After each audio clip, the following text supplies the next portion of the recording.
Setiap orang punya caranya masing-masing untuk belajar ya, apalagi belajar bahasa.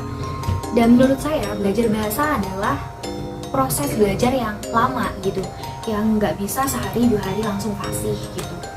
Nah, untuk konteks kali ini kita akan belajar bahasa Inggris. Gimana sih cara belajar bahasa Inggris yang efektif? Gimana supaya cepet bisa bahasa Inggris? Simak videonya.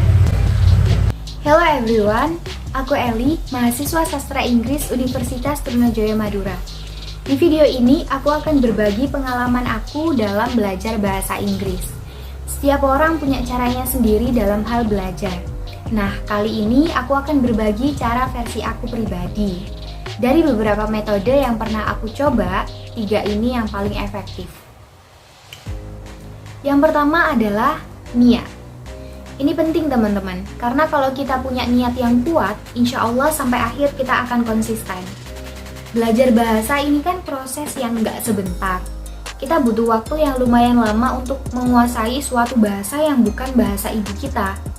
Maka dari itu, kita butuh niat untuk pondasi. Apabila di tengah proses belajar kita nanti menemukan rintangan, maka kita nggak akan goyah. Karena kita punya niat yang kuat, kemauan yang besar dalam diri kita, dan ini penting menurutku. Yang kedua adalah belajar basic. Dalam sebuah bahasa itu ada beberapa komponen, seperti kosakata, tata bahasa, dan pengucapan. Nah, untuk mempelajari suatu bahasa, kita nggak bisa hanya fokus kepada satu komponen saja, teman-teman. Dalam konteks kali ini yaitu belajar bahasa Inggris ya. Ada grammar, ada vocabulary, ada pronunciation. Nah, kita nggak bisa fokus belajar ke vocab aja atau ke grammar aja. Ketiganya harus balance. Basic-basic itu penting dipelajari, nggak harus langsung dikuasai secara bersamaan. Namanya juga proses, perlahan, step by step, yang penting dipelajari. At least kita kenal basicnya bagaimana. Kita bisa belajar lewat buku kalau kita tipe orang yang suka membaca buku, atau kita bisa belajar lewat YouTube kalau misalnya kita tipe orang yang suka nonton video atau lebih mudah nangkep lewat video. Yang ketiga yang menurut aku paling penting di antara dua cara yang udah aku sebutin tadi adalah practice, latihan atau praktek. Bagian terpenting dari belajar bahasa adalah praktek. Kalau secara materi kita sudah menguasai, akan percuma kalau kita nggak bisa mengaplikasikan itu dalam kehidupan sehari-hari. Aku tahu ini bagian yang sulit dari belajar bahasa, karena nggak semua orang punya kesempatan untuk praktek. Kalau masalahnya kayak aku, ya agak susah juga, karena masalahku adalah aku anaknya introvert. Kadang males kalau harus komunikasi sama orang yang banyak, terus orang yang nggak kenal gitu, kadang takut. Untuk itu aku mau kasih kalian saran ya.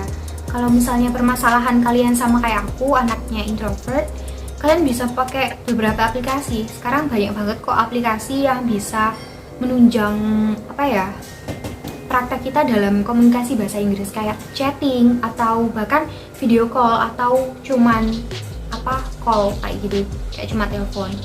Kalau dari aku ya, kalau aplikasi untuk chattingan kalian bisa pakai botol kayak gini.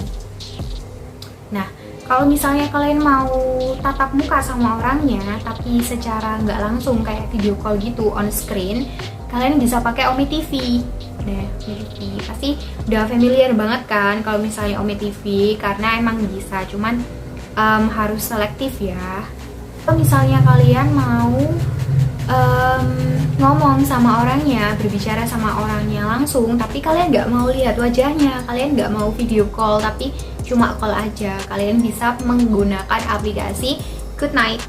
Nah, kalau aplikasi Goodnight ini bisa bisa kayak call gitu loh, orangnya random dan bisa pilih gitu loh dari negara mana gitu. Menurutku ketiga aplikasi ini works ya, karena aku udah pernah pakai dan membantu banget untuk aku yang pengen praktek tapi gak mau sama orang yang aku kenal gitu, karena aku malu atau karena aku gak percaya diri. Jadi kalau misalnya sama orang yang gak kenal itu kan gak apa-apa ya, maksudnya kalaupun salah itu mereka nggak akan ngejudge kita secara langsung gitu, karena kebanyakan dari mereka juga apa ya, ada yang bukan native speaker gitu, jadi sama-sama belajar bahasa Inggris gitu deh. Nah, itu tadi adalah cara-cara yang aku terapin selama aku belajar bahasa Inggris, dan menurut aku cara-cara itu work sih di aku. Cuman nggak langsung ya, butuh proses berbulan-bulan, bertahun-tahun untuk bisa belajar bahasa Inggris. Yang penting itu adalah konsisten gitu. Semoga bermanfaat. Terima kasih sudah nonton video ini. Wassalamualaikum warahmatullahi wabarakatuh.